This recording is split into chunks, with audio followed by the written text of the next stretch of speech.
ఎంతో కాలం క్రితం దేవతలు మరియు దానవులు భూమిపై సంచరిస్తున్న కాలంలో విశ్వాన్ని రక్షించే మహాదేవుడు శివుడు లోతైన ధ్యానంలో మునిగిపోయాడు.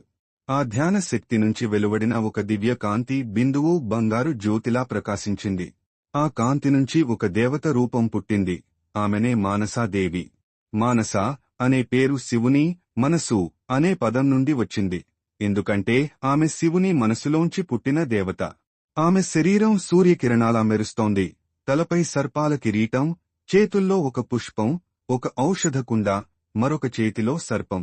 ఆమె రూపం భయాన్ని తొలగించే శాంతి, దయ, కరుణల సంకేతం. శివుడు ఆమెను ఆశీర్వదించి అన్నాడు, నా మనసులోంచి పుట్టినవు నీవు, మానసాదేవి. నీ శక్తితో సర్పాలను పాలించు, మానవులను విషప్రభావం నుండి కాపాడు.